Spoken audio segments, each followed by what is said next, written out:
Name is Andy Mogensen. I am your new community development director. I'm sorry I didn't get in before the meeting to shake any of your hands. I'm happy to be here. I'm honored to be here at the city. I think I'm in week 4, if I'm not mistaken. Um, I I guess I could give you a quick background. So I was previously the community development director for the city of Millbrae. I was there for 3 years. I've been in California in planning for over 20 years now. I also worked in Arizona before that. I've worked in government my whole life. I'm a former park ranger as well with the National Park Service. Took a career change early on and did planning instead. Um, and I'm happy to be here. I'm happy to help guide this planning commission. Um, I've lost track how many planning commissions I've advised over the years. Um, I've certainly had a pretty broad variety of projects and circumstances and situations. So I'm um, happy to be here. This is a unique city with its own unique set of challenges and circumstances, and the item on tonight's agenda is reflective of that. So I'm happy to be here. I guess I'll leave it at that. I'll say hi outside of the meeting to all of you individually, of course. Welcome to Larkspur. Specific items either, Paul. All right. That's a report. So Very good. You said you were in a national park or yes, that's right. which one? Ozark National Scenic Riverways. Oh, okay. Yeah. Hmm. So, In Arkansas, Southern Missouri. Southern Missouri. That was a long time ago. Yeah. Cool. Very good. Well, then is the next item on the agenda. Actually, I don't have the actual agenda on. Oh, here it is. Got it. All right. So then we go on to section 5, business items. And the first item on the agenda is the floor area ratio regulations discussion. All right, I've got a PowerPoint here. I can share. Okay, so good evening, commissioners. I will keep my presentation brief. It's just going to echo a lot of what is in the report here. And so this is a discussion of the city's current regulations and potential alterations to the floor area ratio and the way that the city administers it. Sorry, Alex, do you have an extra copy of that report? I realize I didn't have it in my package. Do you need it to give your? Sure. Oh, okay. Thanks. Okay, so I'm sure the commission is familiar with the background here, so I'll just go over it very briefly. Early spring of 2025, there was initial discussions about the floor area ratio requirements that the city has and what maybe could be done to alter them due to a pretty significant amount of projects coming forward that required an exception to the requirements. You made a subcommittee consisting of members Wagstaff and Campbell, and they met once with city staff and the city attorney to kind of go over the existing regulations and look at what may be possible in the future as far as changes. So that subcommittee met, and then it was became a joint subcommittee with council member Margulies, who met I think in was it December, November of 2025, and discussed things in a little bit more detail. And now we are here before you with kind of the findings of those meetings. So again, I'm sure you're likely aware the current regulations allow, I think what you see most often are the R1 zoning, 40% of the lot sizes you're allowed floor area ratio. And then depending on the slope of a lot, it can be reduced all the way down to 0.5% of your lot size. And as it shows in the report and in this table on the slide here, the rules for this second residential and third residential are fairly similar. When you get into the R3 zoning, the math of the slope reduction is a little different. And the definition of floor area is basically, you can think of it as all the enclosed spaces, including carports and garages, with a ceiling height greater than 7 feet. And there are a few carve outs in the code about internal ceiling heights and areas where it might not count.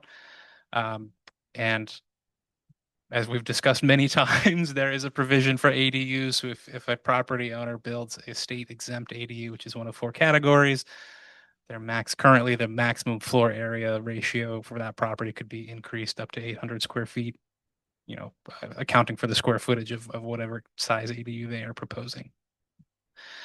So the subcommittee reviewed a number of regulations throughout Marin County and kind of settled on the town of Corte Madera and their floor area ratio model as a potential path forward. That does not account for there's no slope interaction in their floor area ratio formula. It's just simply based off of the lot size. And then similar to the city's code, there are some exemptions for small accessory structures or places or areas with a low internal ceiling height, things like that. Commissioner Campbell did a lot of compiling of data. He made a very impressive Excel spreadsheet, which I'm sure he will love to take us all through here. But I think the kind of pertinent information here is that we looked at the floor area ratios throughout all residential lots in the city using county data and confirmed that only about 35% of residential lots here actually comply with the city's floor area ratio regulations. And then we also looked at that same set against the Corte Madera regulations, and about 86% of properties in Larkspur would comply using a formula that they use. And then I went back and looked at all of your project approvals that included a floor area ratio exception from 2025. And as this table shows, and it is in your report, all but 2 of those projects would not have required an exception to the floor area ratio under this kind of potential model that we've been discussing. The outliers there were 3 Heather and 201 Hawthorne, but projects like 64 Francis and 30 Owlswood would comply. And those were the smaller kind of steeply sloped lots, which I should say, as it notes in the report, those are the lots that are kind of the more frequent problem children, I guess that's the way to put it, in town. So the staff report outlines a few discussion topics for you tonight. Of course, it's not an exhaustive list. Some kind of thoughts to consider here are: do slope-based floor area ratio reductions continue to align with the existing development patterns and neighborhood character in Larkspur? Should there be additional exemptions or adjustments to the calculation? Are there elements of alternative approaches in the county or elsewhere that should be studied or refined further? And kind of the last one is a discussion on, is regulating floor area actually a necessity? A number of jurisdictions have kind of used things like setback, height, and lot coverage to regulate the development and size of structure, and kind of left floor area ratio behind them. And so with that, I'll close my remarks here and just say staff recommends that you hold a public hearing, discuss, and provide feedback to staff so that we can move forward. And that is it for me. And if Commissioner Campbell, if you want to join the Zoom meeting, I could make you a panelist to share your data. I'm not sure if we'll get into that, but it is an option. I mean, I think you covered it in you've got the highlights in the document here, so I think that's fine. I guess just sort of some background on those charts, because we had some questions about that at our joint meeting. I think it was either you, Alex, or Elise came up with a list of all the lots in Larkspur, right? And then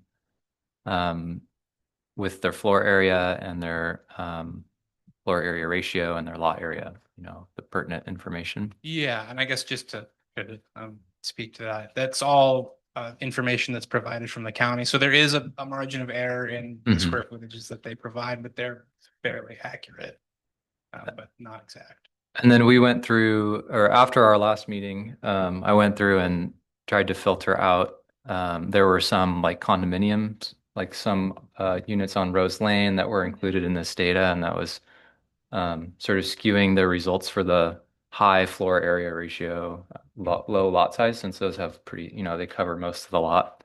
So we filtered some of those out. I think I got them all. There might be a couple outliers, so forgive me if the numbers are 1 or 2 off, but I do believe that the trends are accurate, and that most properties currently don't comply and with our floor area ratio. Did you prepare these tables? Mm-hmm. And all of these? Could one of you walk me through these? Sure, yeah. I just see a lot of concentration here, but I'm not really sure exactly right, so what it can, what it So I don't conveys. know, Alex, if you want to pull up the table or, Yeah, just a sec. This looks like. Ooh, tiny. yeah. That's what's called. Impressive. I just wasn't 100% sure what it conveys.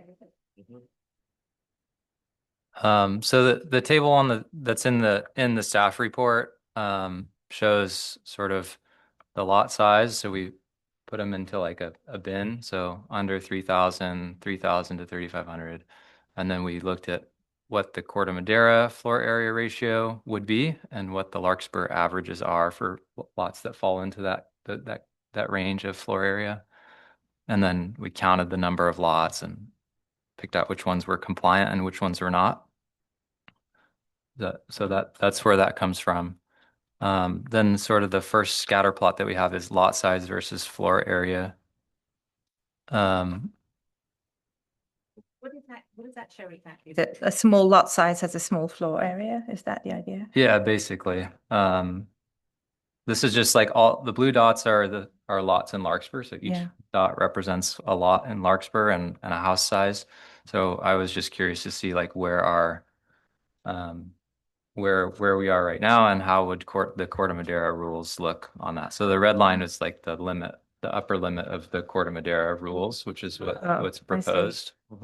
So you can see it's hard to compare them exactly because we currently use slope in our formula and they do not. So you can't compare apples to apples, I guess, or it's difficult. I was finding it difficult. I'm sure someone can, but so you can see that with the red line, there are most of the blue dots, the lots in Larkspur are below that red line, which means that they would be compliant. And then on the other, like the next sheet, there's a few more of these like scatter type plots.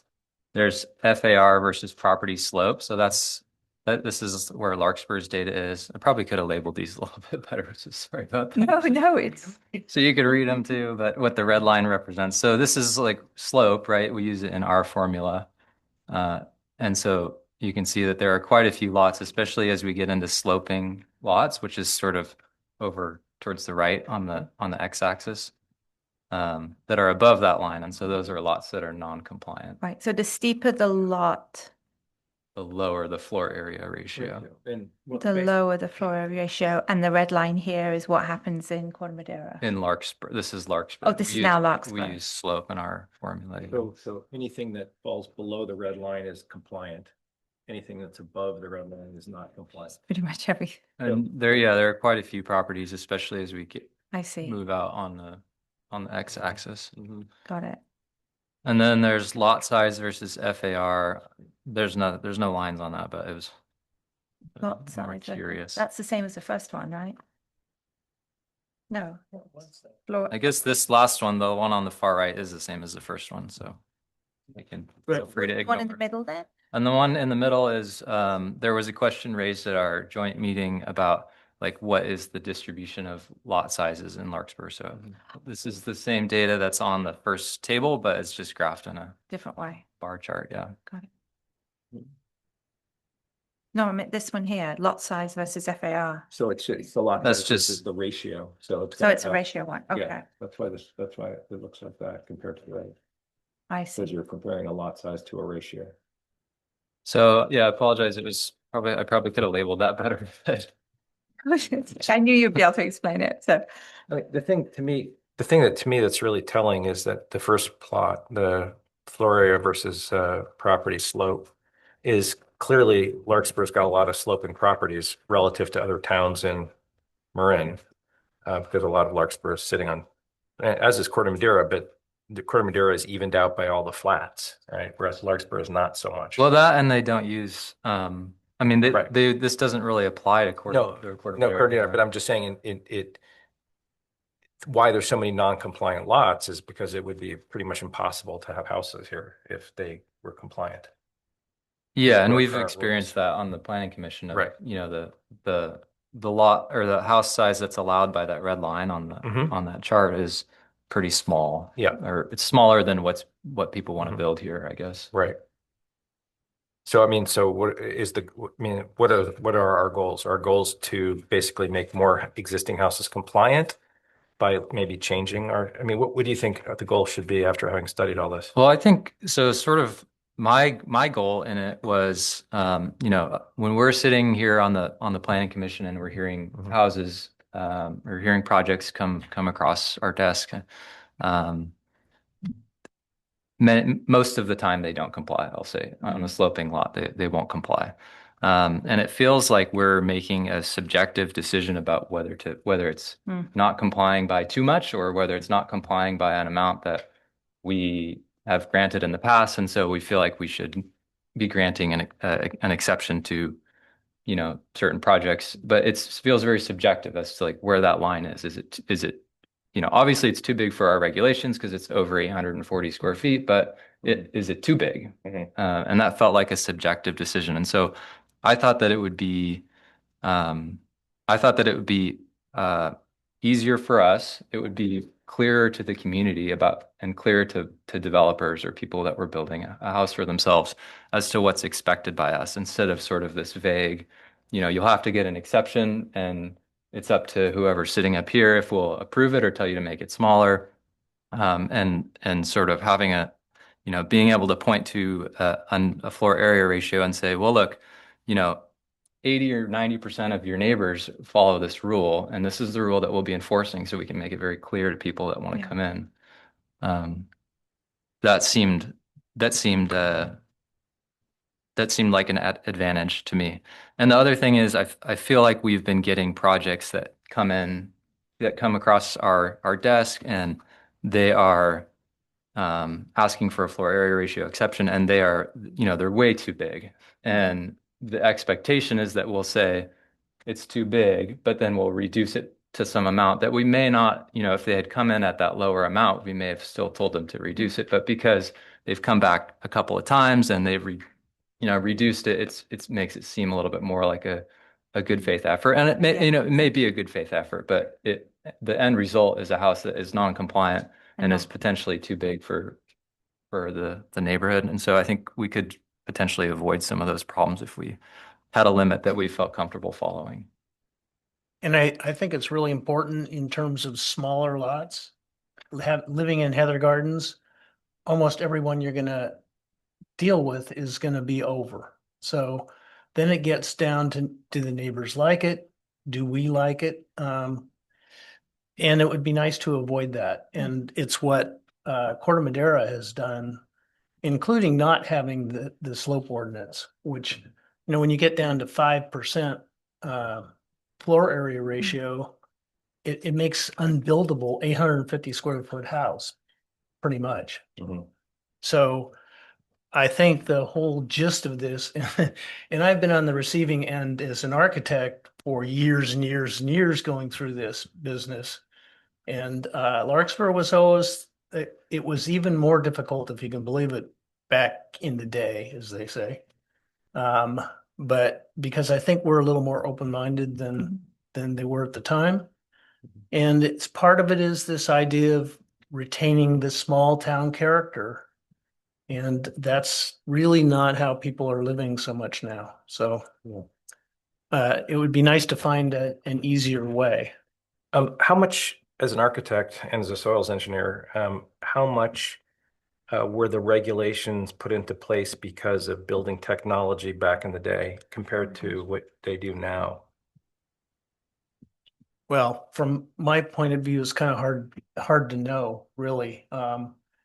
Their construction techniques are way more than even when I was doing it. I don't know if again, I keep bringing this up. If you looked at this house in Corte Madera that's right near the school, is actually turned out to be a really nice house, but they dug the biggest hole you've ever seen. I've got that on Yeah. my list. And, Yeah. Well, I look back on my personal experience of remodeling our house, and we're on a big lot, but we're not that much of a slope, but the degree of piers that we had to put in to satisfy the Well, and I think, I think that that wouldn't change, I don't think. for a major project, Yeah. when these rules were put in, when was it? In the 1970s, I think? 80s, I think. 80s? Yeah. Um, I had a question on that. yeah, I'm not sure Yeah. that there was as much of a degree of engineering and construction control and that type of thing that went into those projects. And so, even Yeah. if the technology hasn't changed, there's Yeah. some So, I mean, oversight. because the things, for me, I always justified giving people more FAR than what our statutes allow was because maybe it was an incorrect belief that technology is building, engineering, et cetera, has changed to allow safer houses. I mean, look at we've had several projects on that one in very steep lot where the neighbors are concerned that the house is going to fall on them, if in an earthquake. And I can understand that as somebody who lives downstream of somebody who's building on a steep slope. But I mean, are those warranted? And is that why we need to keep these, slope use permit regulations? Or are they just an anachronism that we just need to just, That was the original intention, right? Was the well, safety maybe issue. I don't know. I'm asking And also the small town character you that recommended. yeah. So again, I have the same question as Jeff and maybe this is something we need to know, like the safety issue I would think about it in two areas. One is fire and one is mudslides. So have there been occurrences where properties are too close together or properties are too big or taking up too much land, and as a result, we've had issues with slides because they're on too steeper slopes, or fires? I mean, Well, I'll let Alex answer, but it may be a moot point because we're allowing these buildings to be built at this size currently through an exception process. right. So And maybe and I'm not saying, no, yeah, it's a valid yeah, question, yeah, I think, yeah. but And you I'm know not what I mean? saying, Like, I'm not saying this as a justification for not changing anything. If anything, I just want to just remind everyone. for sure. And Yeah. also, I was like curious. It's like, have we been being too lenient? Should we have been stricter in the first place? But No, I think, honestly, I think the other way, I think we've been too we've strict. been too strict. Yeah. Yeah. I think we've been too strict because we're holding on to these, theoretically anachronistic rules that, aren't allowing people to build what is feasible to build now with better technology, et cetera, et cetera. Right. Alex, what is the city's thought on this and planning our new planner? Yeah, I'm curious to. Oh yeah, you had You had a reaction, visceral reaction when. which actually we're very interested in. Yeah. So Well, I think the discussions that Andy and I have had are that maybe it is time to look at just removing the floor area ratio from the municipal code and regulating it through the other ways that you regulate a building envelope. So, your height, lot coverage, setbacks, and then you leave the actual size to the box that leaves an architect to work with. and are there any, talking with as a lawyer, like are there any risks in doing that? Like, is there a downside if we took that approach? No, I don't think so. You'd still have, design review to kind of regulate the bulk and mass of a structure. And that is, the floor area ratio findings that we have right now, that's what that all centers around is this extra square footage adequately disguised, more or less? Yeah. I mean, you can have Franken houses if you're not careful with that kind of approach. Franken, as we've seen, let's say on, I don't want to point out specific houses, but the ones we're talking about on Monte Vista. Yeah. But I think for the most part, our decisions have been pretty good because we are relying on envelope and, making common sense recommendations but I mean, as a commission, we don't want to constantly be violating our rules. Right. We're not the Trump administration, So, sorry. I think that was the genesis of this whole discussion was what are the point of regulations if we're going to get it can exception? be exceeded every time? Every single time, or almost every single time. Does the safety issue that was here, that existed in the 80s when these rules were put into place, do they still exist today?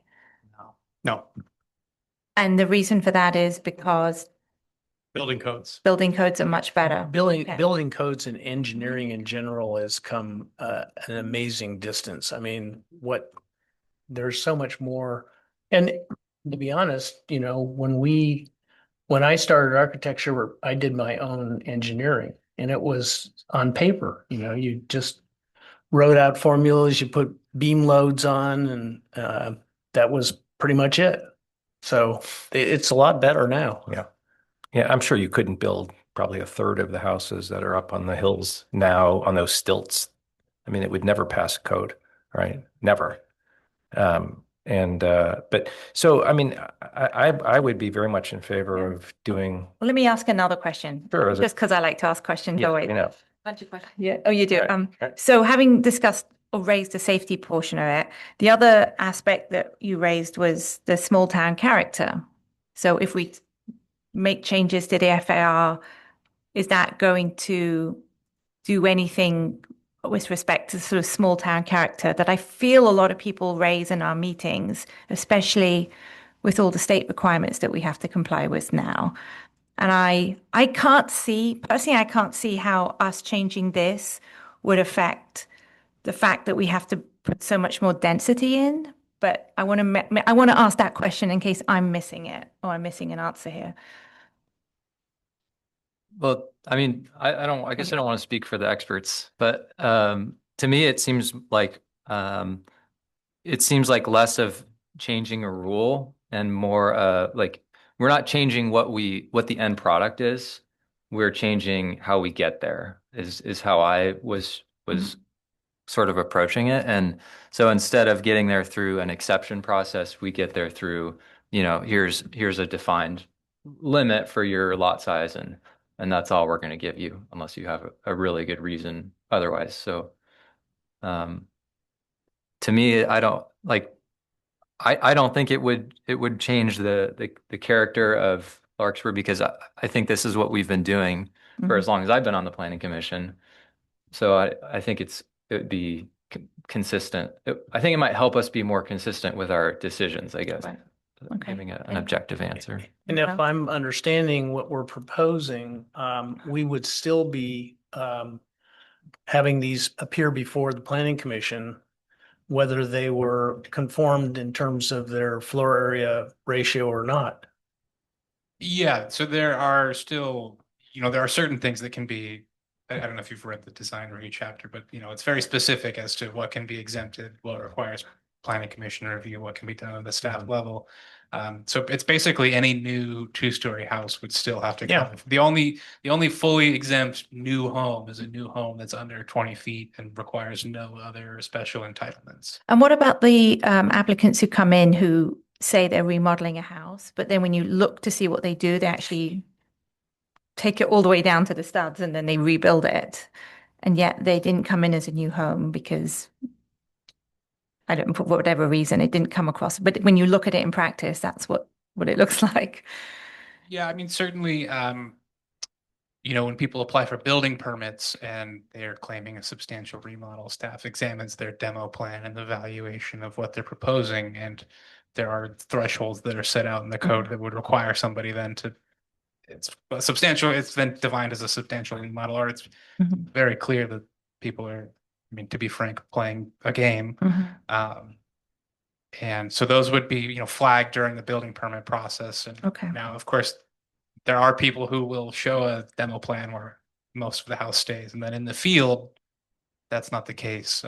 But that is a little harder for staff to regulate at that point. That's what building We try. building inspectors are for. Well, we're probably missing those now anyway, right? If that kind of case happens, we would miss it. In this case, Right. we would miss Yeah. it.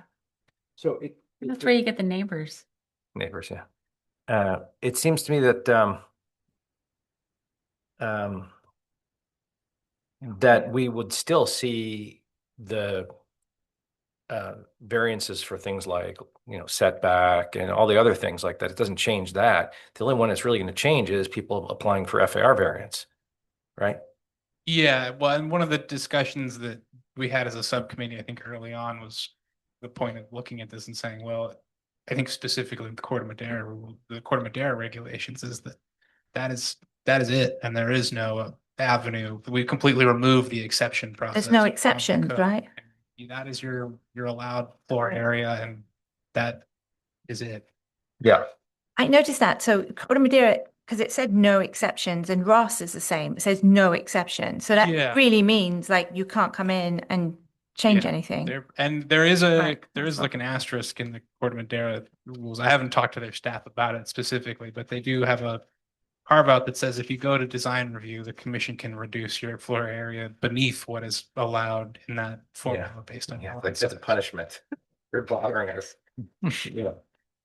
So when Cordova says there's no exceptions, so Yeah. they, how do they set their, I missed this part, where do they set their maximum floor area at? Yeah. So I can pull up the table again. It's all So based they have a, on like like a lots, window from anything under 4,600, it's 0.6. Anything between 4,600 and 77, it's 2,300 plus 10%. It's in this table here. It's 10%. Great. Or it's, I quite like this actually.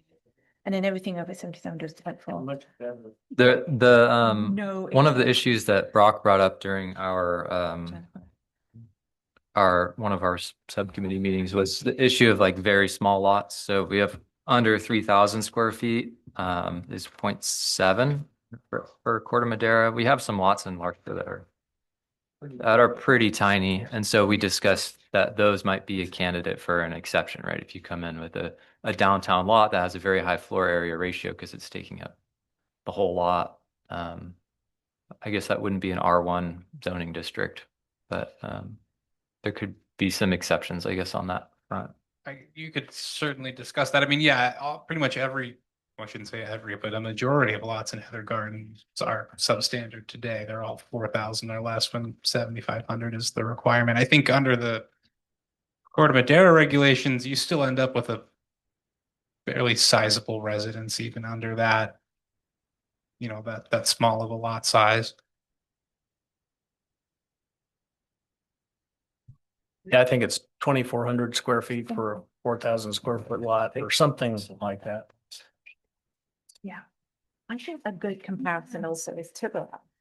And again, you still have to adhere to presumably setbacks. I wonder where the coverage comes into play. Yeah, can you describe maybe a little bit how one might use lot coverage, right? Instead of or as a proxy for floor So, area ratio? yeah, I mean, lot coverage, the way it's defined in our code is essentially the footprint of your structure. There are, certain things that, you could look at, if you wanted to remove floor area, it'd be worth looking more closely at the definition of lot coverage and tightening that up because there are, things like, it's the footprint of your home counts, but, walkways and driveways don't necessarily count. I can pull up the definition for sitting out to you. And so you'd use that in combination, a maximum dimension in combination with a maximum height to sort of give a building envelope. And the city does have, well, so in addition to the objective design guidelines that the city has, there is also a single family design guidelines document that could be referred to, especially when a project comes before you for design review that, talks about things like the wedding cake look to a multi-story home or, making sure your roof pitches are similar and you're not. The wedding cake was a big deal in the 70s. So just to close the loop here, lot coverage is the percentage of lot covered by the footprint of structures, including exterior stairs, landings, porches, carports, dock ramps, and any covered or roofed areas. Decks are included in lot coverage except when they're less than 18 inches above grade. Roof eaves that are less than 2 feet or 2 feet or less are exempt. Trellises, arbors, swimming pools, fences, walls, retaining walls, walkways, driveways, and on-grade flat work. What about garages? Say that again? Garages That would be included. are included. And carports. Wait, so carports. I know I've asked this question before. I'm being a little slow here, but so the difference between lot coverage and FAR You could look at it as lot coverage is almost like a 2D measurement, and FAR is kind of a 3D measurement. Like if it Okay. has 2 stories, the FAR would be lot coverage times 2 because it's going vertical. Right. Oh, I see. Okay. Got it. And then you'd Oh. cap that by the height, right? The maximum height. Yeah, so maybe it's a good time for me to jump in. FAR is a tool. It's been used for a very long time. Even back in the 50s when they were using it, planners couldn't figure out where it came from or how long it had been in effect. And I know that because I pulled out a memo from the Planning Association from 1952. So I have no idea how long it's been in effect, but planning's only been around for like about 100 and some years now. So it's probably the oldest tool in the toolbox for regulating development, but it's not necessarily the only one. There are, like I said, you can use lot coverage, setbacks. There are other ways to, regulate bulk and height. Obviously, whatever we do has to be objective in the state of California. So it has to be very clear. There are some agencies that have form-based codes. I don't recommend that. They're very difficult codes. That's one alternative that's been, out there. Especially in a city like this, form-based codes they just don't work. It's just too complicated for a city like Larkspur. The other problem is that the state of California doesn't consider FAR in their regulations. That's why we're having this problem. People put ADUs, they put SB9 rules are in place, and none of those take into account floor area ratio at the state level. They just don't consider it. So, some years ago, like for density bonus, I worked at a city that had a hybrid zoning code for bulk and massing and FAR. It was really hard because you've got to like extrapolate how many units in a three-dimensional shell, to allow somebody for density bonus. And FAR just threw a wrench into the whole system because, a lot of the state just doesn't consider that when they throw these bills at us. ADUs ignore it. And so you end up with, a very difficult situation. So, like I said, I think you have to ask yourself, why do we use FAR? Well, it's one of the tools. It's the oldest, probably one of the oldest tools in the toolbox, but it's not the only one. There's other ways to do it. You know what you have your goal as a planning commission. You know what you want. And you know that the tool that you're using right now isn't working very well. So really the question is where do you go from here? What tool do you want to use? There are lots of tools in the toolbox. There are lots of ways. Obviously, if we chose one of them, we'd have to give you examples. We'd have to run it real world examples. And obviously nobody likes seeing exceptions. I don't call them a variance. A variance is a very specific methodology under state law. I think, if you're a land use attorney, a variance is limited. It's supposed to restore a right, not give you more rights. So that's why we use the term exception, not variance. I actually have only done 2 variances in my entire planning career in 23 years. One got approved and one didn't, and they were because of physical abnormalities. There was a hillside in the way and they couldn't meet the code. It was impossible. So they had to get a variance to bring them up to the same level of property rights as everyone else. So I prefer to, call them exceptions, but of course our code obviously cites variances, but it's a thing. State law is really simple about that. So for FAR exceptions, it's clear that we've got to figure this out because it's not working. But the question, and we know what our goal is, we know what we want. We just have to decide what direction do we want to go? Do we want to run some, changes to FAR? Do we want to try something else? The kind of the simpler lot coverage, height setback kind of methodology that a lot of cities use. Of the cities of the towns in Marin, of the ones that we have in this report here, which one do you like the most? This is the first time I've worked in Marin County, and I actually know nothing about any of the other cities, Yeah. so I couldn't say. But I've worked for at least a half dozen cities in a county, and not all of them use FAR. Some of them do, some of them don't. Yeah.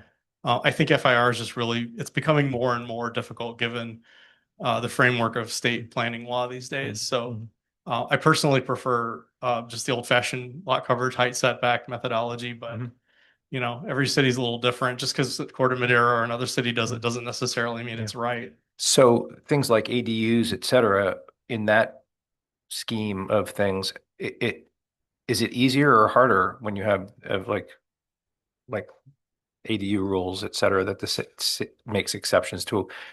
Like the goals of a lot of government now are tried to maximize affordable housing, et cetera, et cetera. How does that figure into changing our rules? Is it going to be easier or harder with the way you propose? For a single family home, it's probably not that big of a deal. It's really more important when you have like SB9 or duplexes, townhomes, those kinds of situations. Got it. Yeah. I think the one of the problems is the ADU, and you can have you can cover 4.44%, 40%, and then you add an ADU and you basically have no yard left. And I'm seeing that all the time. I mean, that giant house in Heather Gardens is evidently putting in an 800 square foot ADU in the back, which never came before us. And then my neighbors are just incensed and they're going, "How did you let that happen?" It's the same in the one in Monte Vista, Yeah. they got all the additional square footage under the house, right? And then they put a 1,000 square Yeah. foot ADU in the back. So you're absolutely It's right. very- Yeah. It's aggravating at Yeah, best. if it's an attached ADU, it's extremely difficult because they're exempt. Yeah. I have had situations with second story addition ADUs. Well, it's exempt. I can't do anything about it, but it increases the bulk and massing. So it's in other cities. I don't know about Larkspur. I've seen an example here, but it's very frustrating. I think it's just important that we retain the ability to look at something on the design review basis, so you don't end up with a box with not being able to say anything about it. Right.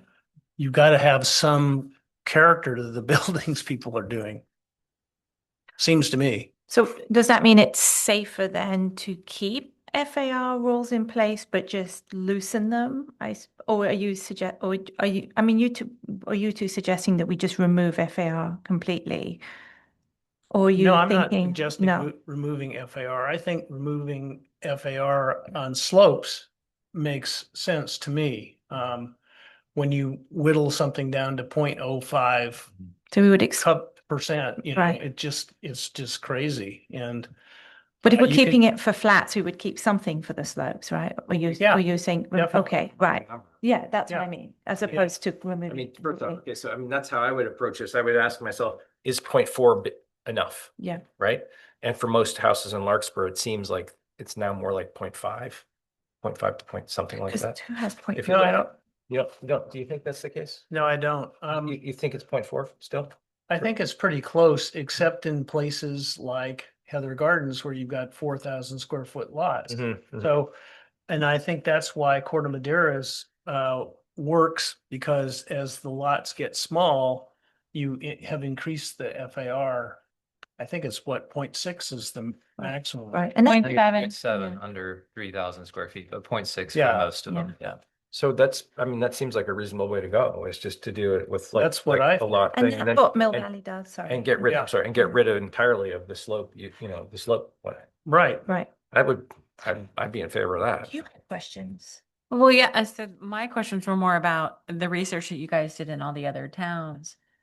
It looks like very few of them have any slope consideration at all. I think it's just, we were just looking up, I think it's just Novato. Novato, yeah, I was like, okay, I was like, did I read that? Did I miss it? So only Novato, so Mill Valley doesn't have it, Corte Madera doesn't, I mean, at Fairfax, all these places that have a lot of slopes. I mean, when I grew up in Novato, so I know Novato really well, and it's like, I don't think of there being a ton of houses with slope issues like you see here. So it's interesting to me that they have it. So the fact that none of the other towns other than Novato have slope adjustments makes me think that, it's time for us to get on that bandwagon. I think that's what they're suggesting. And it seems like the towns that we're similar to, like Corte Madera, Mill Valley is quite hilly, and Tiburon was the other one, I think is very hilly, all have the tiered sizes.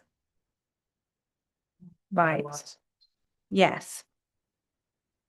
So it's like anything in this size is this FAR, anything in this one is in three different sizes, and the section in the middle has a percentage that's associated with a number as opposed to just a percentage. I think Corte Madera does that for some, those ones in the middle, but Yeah, I thought it was interesting. Having read this, Big lots. Give you a number for between 4,700 and well, 4,600 to 70. 7,700, it's 0.6. And then between 4,600 and, so anything under 4,600 is 0.6. Anything between 46 and 77 is 2,300 square feet plus 10%. Right. And then everything over 7,700 is 0.4. And that's not dissimilar from Tiburon and Mill Valley. And That has- it works pretty well. Does it? Yeah, it does. Okay. Yeah, going back to the like taking away floor area ratio altogether. I don't know. It seems like you could probably achieve your goal one way or the other. But since most of this, I don't know, there's some value in like, it's not like we have to do what everyone else does and give into peer pressure, right? But if something's working in another municipality, then I think that was one of the reasons why we picked Corte Madera is it's right next door. There are similar conditions, and it seemed like it would sort of simplify things to have The Twin City. consistent rules. And they don't have slope. No. No. Yeah. And they have very, like I said, very similar topography, maybe a little more flat lots, but than Larkspur does, but I mean. They so have what- some pretty hilly ones too. They do have some Yeah. hilly ones, Yeah. exactly right. So, what is our goal in terms of, I mean, it has to go to the city council for it changes, right? Is that correct? Yeah, Right. there'd be, I mean, we'd discuss here and then if there's, We're just gonna making a recommendation essentially to the city. well, you would be providing feedback and then staff could They're going to take a swing at writing language to that effect to Yeah. put into the municipal code, Yeah. which you would then recommend to the city council. So, go ahead. sir. This also may tie into the council's goal session coming up on the 7th because they'll be discussing, the zoning code as well in that meeting. So in a way, you might even be ahead of the council discussion on the item tonight. So Mhm. that's something to think about in your discussion and feedback to us tonight. Well, I mean, not to ice the cake already, but I think I would propose that we have something very similar to Corte Madera's. I mean, I think it looks like from what my reading, a very reasonable one. And that it would make sense, given that we are quote unquote, as Brock says, Twin Cities. Well, do we know for sure that Corte Madera are happy with I mean, do we have we ever spoken to anyone on the Corte Madera I- Planning Commission? You have- Yeah, that was one of our questions too. Yeah. Like, are they having these same issues? Yeah. And why would we adopt Doing all the something exceptions. that they're not happy with? I'll just jump in really Yeah. quick. I did email the Port Madera planning staff and I asked them if there were any glaring issues with the way they had done it and they didn't have any qualms with it. So nobody ever comes in because it says no exceptions. So do any applicants ever come in and try and change their FAR? I don't know that I can speak to the Oh. conversations they had. You don't go to all their meetings? Well, it's the same night as ours. I would, otherwise I would do my I'll own. just point something out too, is that every city is unique. Yeah. So you talked about a neighborhood that has, small lot sizes. What was it called again? Heather Gardens. Heather Gardens. I'm sorry, I'm new. I wish I knew. That's okay. So- It was a big chicken farm and then they subdivided it. That's good. I mean, you guys are great. This is why we have planning commissions. They help but you guys are you give us the guidance we need. But I would say that, every city's different. And I don't know the history of Corte Madera's subdivisions. I don't know, the data that we have might have been because we had lots of very small subdivisions approved over the years and they just didn't. That doesn't necessarily mean that what they're doing is better or worse. I just want to point that out Yeah. because, like I said, every city's subdivision history is a little bit different. And if you're in a city that has lots of planned developments, for example, where they allow small lot sizes in exchange for more density per acre, that could be a reason why you might see data get skewed. So, I just want to caution, I always caution commissions about looking what the other cities do. Just do what's right for you. The best way to achieve your goals is just, what your goal is, test out something, see if it works. If that means keeping the FAR, great. If it means not using it or you're doing something else, that's fine. Or you can do a hybrid. I mean, you can just, you don't have to, it's not all or nothing at all. There's lots of different ways. And that's probably why it's so hard to come up with a Yeah. solution to this, is because there are different ways of doing it. You know, dwelling units per acre is what the state looks at for when they pass down the rules. And you can certainly regulate bulk massing and design in multiple ways. You know, you've gone through the objective design standards. There are all kinds of architectural, you know, tricks of the trade to make sure you get what you want at the end product. So I think the problem here is just there's too many options. You keep saying we know what our goal is. So can we reiterate what our goal exactly is? Yeah, I think, well, I don't want to speak for Brock, but Speak for me. okay. Well, Brock told me, no, I'm just kidding. I mean, my goal in this was so I put together this table, right? I'm looking at the table with the red and green numbers. And I was seeing that many of our lots are non-compliant. And Yeah. so I would have a hard time, my thought was I would have a very hard time enforcing or sticking to our current rules and saying, you know, your exception or variance denied because you're over the limit, because, you know, 80% of their neighbors have a house that's bigger. So my goal was to come up with something that, you know, where say 85% of the lots were compliant under those rules. And then I personally would feel very comfortable saying, look, most of your neighbors comply with this. This is the character. We feel like this is the character of the neighborhood. This is, you know, this is what fits. And we're going to stick to that rule. And then my goal was to come out of it with a rule that we could stick to, basically. Whether that's, I mean, maybe it's not floor area. It seems to me like that's, you know, it seems like a decent tool, but, you know, like you said, it's one of the tools. But, you know, we tried Corte Madera. It seemed to fit pretty well. I tried a couple other cities. They didn't fit as well. It seemed like Corte Madera made sense since it was right next door. And, you know, that was my goal. Come out of it with a rule that we could feel comfortable enforcing.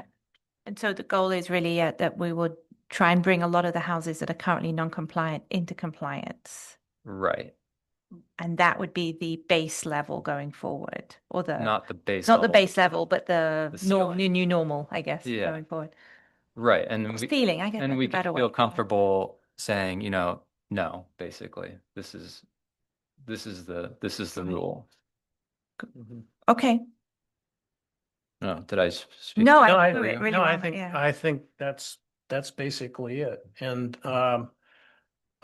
just as an aside, on Heather Gardens, those houses were developed during World War II for the shipyard workers that were working down in Sausalito mostly. And they were all small lots, 2-bedroom, 1-bath houses.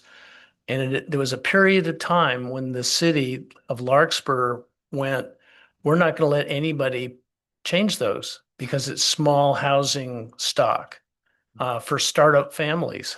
But obviously that didn't work. So things do change. Yeah, I bought my first house in Larkspur in Heather Gardens, and we were exactly that, small family with and it was we applied for a remodel. This is back, I guess, in 1995 or so, and boy, was it tough because they didn't want to change the character. Most people converted the garages illegally into a which is the prior owners of our house did, and they made it look like it was still a garage. It was kind of funny. Yeah. But and now, you know, kind of anything goes there. But My garage isn't a garage, and I left the garage door and put windows. Yeah. It looks just like you can lift it up, except it's the yeah, well, that's the That was you. yeah, that's a lot of people did. So That's is interesting. there a is there anywhere in your notes here as a proposal about what it should be, Well, or is it more I just don't think information? this charts and stuff. Yeah. The- No. This red line on the first chart, the sort of stepping up red line, that's a proposal right below the table. This one Yeah. here. That Yeah. okay. I guess that's the Corte Madera rules, and that's sort of what we were thinking fits. The way you explain it makes a lot of sense, and Do you think from this discussion, do you have a sense of where we're thinking of going? If I'm interpreting what you're saying, it seems like we want to copy paste. Yeah. you told us not to. Yeah. You told us not that. write an FAR ordinance from the die, I would be very impressed. That's hard. No, yeah, of You know, course. we usually have to get some examples and bring them to you, but Yeah. it's clear Yeah. that that's an example that you're, from Right. what I'm hearing. Well, we're not deciding right now. We're just No, going to see if it yeah, works, That- right? no, Yeah. Yeah. we don't have the authority to Absolutely. decide Right. right now. No, Just we're not basically. deciding our proposal. Sorry Yeah. about that. You know. I just want to make sure that these gentlemen understand, Yeah. we think the current system is not tenable. Yeah. And we don't want to throw the entire baby out with the bathwater, as they say. I've never understood that analogy anyway. Why would you ever do that? But the our goal, I think, is to make it so that most people can comply when they come in with reasonable development things. So people don't go crazy and build, like, you know, like I said, Frankenhouses on these places. You know, so anyway, Are there any public comments, by the way? yeah. Anybody on Zoom? Well, that was my, Oh, gonna be my you're next doing thing. that. Oh, Yeah. sorry. So Bernie. do we have any public comments? There's nobody joining. Nobody joining us. Sad. Nobody. No, Mr. Holmes is not here. Oh. Yeah. Okay, well, I think that, are we satisfied with our discussion? Is that enough direction to? For, So I mean, do we? Why do you ask We have us? to we make gotta a come motion? back with some examples Yeah. for you. Yeah. I think That's what on February 7th, the council is going to talk about the zoning code with some very higher level. This is one part of a bigger picture. I have my philosophy about code writing is, and I cite the example, there's I can't remember his name, the author that wrote The Little Prince, and I have a 9-year-old at home. So Antoine de Saint-Exupéry.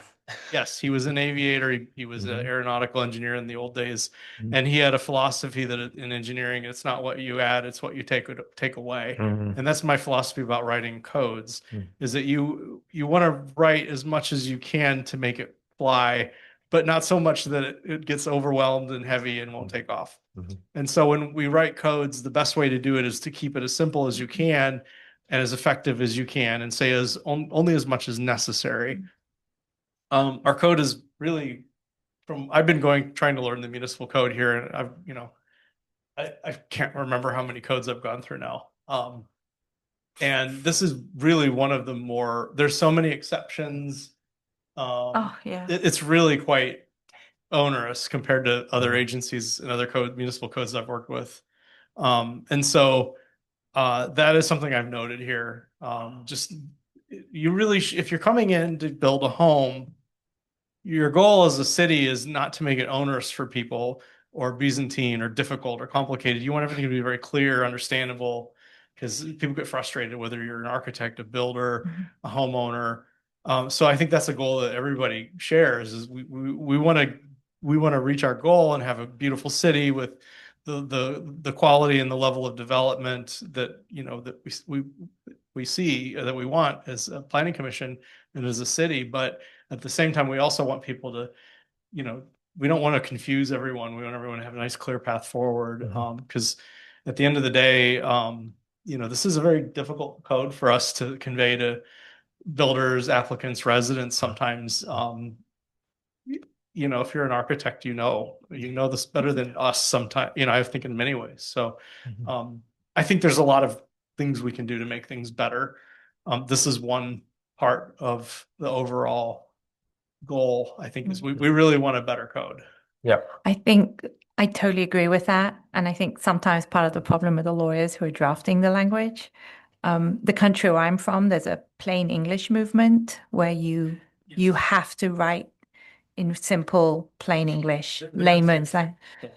I'm not sure many lawyers that I've worked with follow that. I had a city attorney in my last jurisdiction who adopted that standard when writing codes. Yeah. So no longer the word shall, for example. Right, was, we just Here and things after. differently. Must. Yeah.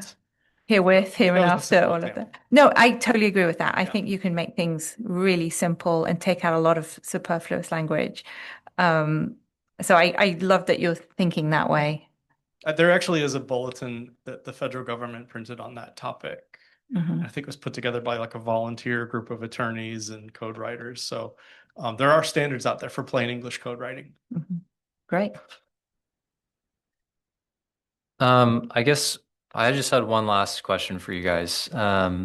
So it sounds like we're sort of, I mean, sounds like we're kind of in agreement that this sounds like an okay idea, that we think it might help. Do you guys agree? I mean, you're the ones who deal with it. Okay, I see nods.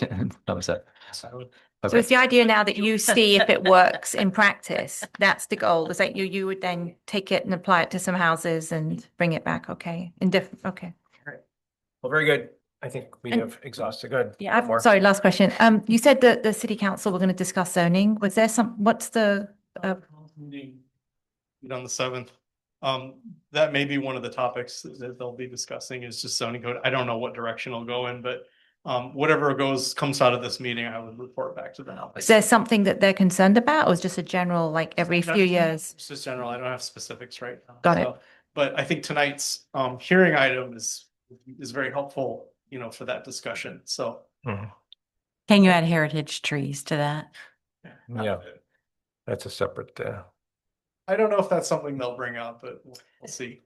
yeah. Grapefruit trees. No grapefruit trees. Define the trees. Not all All trees are heritage trees. All right. So that's You need a motion. Anything, or that's all you No. needed? Yeah. discussion. So next item on the agenda is to approve the December 9th, 2025 Planning Commission meeting minutes. I move to approve. any, A second. okay. Oh, you want me to do roll call? No. Just, Yeah, because there were a There's couple only people three of us absent. here, so yeah. I was saying, was there anything you wanted to say before we approve? Okay. I had no problem with them. I read them and they're fine. Okay. So, but you still have to call. Yeah. yes, do the roll call. Commissioner Hall, Yes. Commissioner Chalmers, I'm going to abstain because I wasn't here. Chair Swisher. Yes. Commissioner Campbell. Yes. And Commissioner Wagstaff. Abstain. Because I wasn't here either. All right. Very good. Next item, any planning commissioner reports? We just had our FAR report. Is there any other reports? No. Any other? Great work. Any Great other? work on the FAR. Paul, I don't know if any of you have actually walked through the library since it's really moving Yeah, they're moving along. very, very well. And Can you walk through it? I mean, are we No. allowed to? no, you have to. Okay. You can't just walk through. Stop on my way Put on home. a safety vest. You can do whatever you want. But it's gonna be quite a space and Yeah. And the grounds around it. I'm gonna put a plug in for my wife and Refugium Yeah. are in. It Yes. is amazing the Yeah. work they're doing. Amazing. So my wife is the head of a nonprofit called Refugium Marin, which basically plants around public buildings in a sustainable manner to improve biodiversity, et cetera, et cetera. And they have the Hall Middle School, the project in front of Hall Middle School at Mount Tamalpais at the elementary school, Neil Cummins, and now the library. So it's going to be quite a beautiful landscape. And the community has really stepped up. Yeah. And Mhm. they're putting in trees that are pretty big trees. Yes, yeah, Because they raised enough money to do it. So yeah. They've done a great job. It's going to be a beautiful space, I think. yeah. Yeah. So that's great. Yeah, so I believe that next item is to make a motion to adjourn. I move to adjourn. I'll second. All in favor? Aye. Aye. Aye. All right, we are adjourned. Thank you.